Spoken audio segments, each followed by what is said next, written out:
నమస్తే. పాలు ఆరోగ్యానికి మేలు చేస్తాయన్న సంగతి అందరికీ తెలిసిందే. అందుకే చిన్నప్పటి నుంచే పిల్లలకు పెద్దలు పాలు తాగడం అలవాటు చేస్తూ ఉంటారు. దీనివల్ల శరీరానికి బలం చేకూరుతుంది అని, ఎముకలు బలపడతాయి అని, బలహీనత తగ్గుతుంది అని నిపుణులు సైతం చెబుతున్నారు.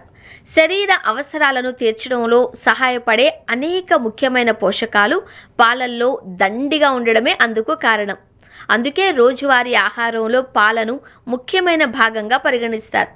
కానీ మారుతున్న జీవనశైలితో ఆరోగ్యానికి సంబంధించిన కొన్ని సమస్యల దృష్ట్యా పాలు అందరికీ మంచిది కాదు అని తాజా అధ్యయనాలు వెల్లడించాయి. ఇటీవల కాలంలో పాలు తాగిన తర్వాత కొందరికి జీర్ణ సమస్యలు వస్తున్నాయి. మరికొంతమందికి ఇతర ఆరోగ్య సమస్యలు ఎదురై ఉండవచ్చు. కాబట్టి పాలు అందరినీ ఒకే విధంగా ప్రభావితం చేయవు అని అర్థం చేసుకోవాలి.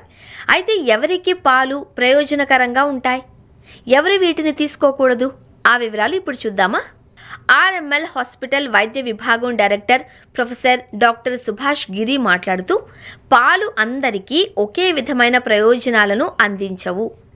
దీనికి ప్రధాన కారణం లాక్టోజ్ అలర్జీ. ఈ పరిస్థితి ఉన్నవారిలో లాక్టేజ్ ఎంజైమ్ తక్కువ స్థాయిలో ఉంటుంది. ఇది పాలను జీర్ణం చేయడం కష్టతరం చేస్తుంది. ఇది గ్యాస్, కడుపు నొప్పి, విరేచనాలు వంటి సమస్యలకు దారితీస్తుంది.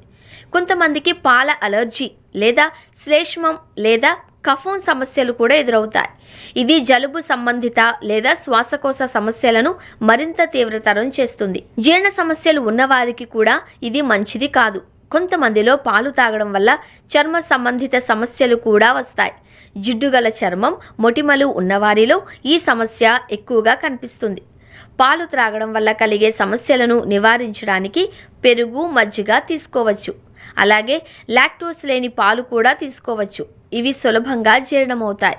పాలు తాగడం వల్ల చర్మం లేదా కడుపు సంబంధిత సమస్యలు ఎదురైతే వెంటనే వైద్యుడిని లేదా పోషకాహార నిపుణుడిని సంప్రదించడం మంచిది.